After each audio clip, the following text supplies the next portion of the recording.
22 मार्च से 1 वीक के लिए इंडिया में कोई भी इंटरनेशनल फ्लाइट नहीं लैंड करेगी। क्या?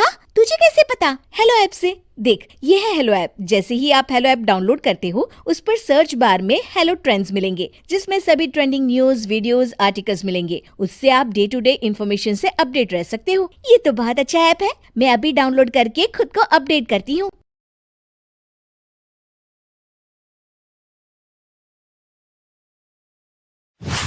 सुगंधा और उसकी सास कांता के बीच एक अजीब सी जंग रहती थी। ये जंग थी किचन में कौन ज्यादा अच्छा काम करेगा और घर के सदस्यों के दिल जीतेगा। और उनकी इस जंग में हमेशा कुर्बान होते थे उनके दोनों पति। कैसे? आइए देखते हैं इस किचन पॉलिटिक्स की कहानी में। एक दिन किचन में, माँ जी, आज मैं बना रही हूँ मेथी की सब्जी। इस खाने से घर वालों के पेट की सारी समस्या खत्म हो जाएगी। और मैं बना रही हूँ तड़के वाली छाछ, जिसे पीते ही गैस की समस्या कभी नहीं होगी। दोनों अपने अपने खाने को लेकर टेबल पर पहुंच जाती हैं। तभी सुगंधा के ससुर उसकी बनाई सब्जी की तारीफ कर देते हैं। अरे वाह, मेथी की सब्जी भी बनी है, बड़ी ही स्वादिष्ट है। वाह बहू वाह। अरे बहू, लेकिन इसमें इतनी सारी मेथी बर्बाद करने की क्या जरूरत थी? देखिए माँ जी, ये तो वो मेथी है जो आप रात में भिगोकर सुबह उसका पानी पीती हैं, और जो मेथी फेंक देती हैं, उसी से मैंने ये सब्जी बनाई है। अरे वाह बहू, तुमने तो बड़ा ही समझदारी का काम किया। बस अब क्या था, कांता जी का तो मानो ये सुनकर खून ही सूख गया। वो फैसला कर लेती है कि किसी भी तरह वो अपने खाने की तारीफ लेकर ही रहेगी और सुगंधा को किचन में उसकी कमियां गिनाएगी। कांता फ्रिज खोलकर देख रही होती है और फिर सुगंधा से कहती है, अरे बहू, ये क्या, पूरा फ्रिज गंदा पड़ा है। तभी वहां सुगंधा का पति आ जाता है। वो सुगंधा को डांट कर कहता है, सुगंधा, तुम्हें कितनी बार कह रखा है कि वायरस फैल रहा है, साफ सफाई का पूरा ख्याल रखना है, लेकिन तुम किचन में इतनी गंदगी रखोगी तो कैसे चलेगा। सुगंधा सास की तरफ देखती है, जहां वो मुस्कुरा रही होती है। सुगंधा समझ जाती है कि सास ने उससे बदला लेने के लिए ये सब किया है। दोनों रात के खाने की तैयारी में लग जाती हैं। दोनों ना एक दूसरे की तरफ देखती हैं और ना ही एक दूसरे से बातें करती हैं। रात को खाने की टेबल पर एक एक कर दोनों कई तरह के अलग अलग व्यंजन टेबल पर लगा देती हैं और अपने अपने पति के पास जाकर खड़ी हो जाती हैं।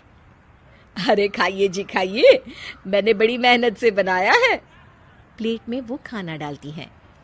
सुगंधा भी दोनों की प्लेट में खाना डालते हुए कहती है, बड़ी ही मेहनत लगी है इस खाने को बनाने में। हाँ, दोनों को ना चाहते हुए भी सारा खाना खाना पड़ता है। कहीं दही तो कहीं मलाई तो कहीं मसाला। और इन सब के बाद दोनों बड़ी ही मुश्किल से अपने कमरे में सोने जाते हैं। लेकिन अगली सुबह सुगंधा का पति चिल्ला रहा होता है, हाय रे, हाय मेरा तो पेट खराब हो गया। हाय माँ, बहुत दर्द हो रहा है। तो वहीं कांता के कमरे से भी कुछ ऐसी ही आवाज आने लगती है।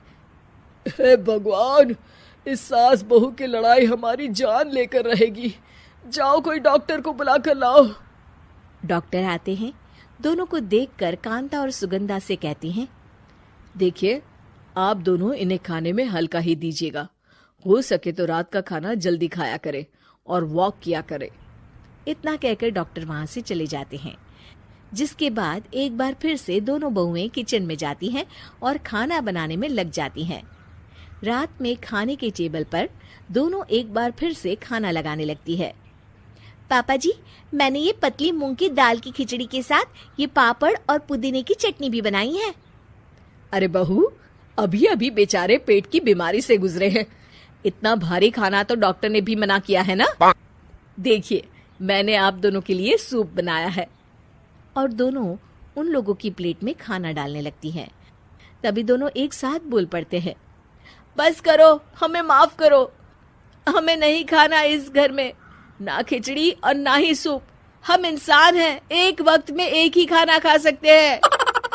बस करो, हमें माफ करो, हमें नहीं खाना इस घर में। ना खिचड़ी और ना ही सूप। हम इंसान हैं, एक वक्त में एक ही खाना खा सकते हैं। इतना कहकर वो दोनों वहां से चले जाते हैं। कहानी का अंत। आप लोग उम्मीद कर रहे होंगे कि अंत में सब ठीक हो जाएगा। नहीं जनाब, अगर सास बहू के बीच सब ठीक हो जाए तो आप ये सीरीज देखे ही क्यों? तो मजा लीजिए इस चैनल में सास बहू से जुड़ी कहानियों का, क्योंकि ये ऐसा रिश्ता है जिसकी मिठास उसकी खटास में हमेशा ज्यादा ही रहती है।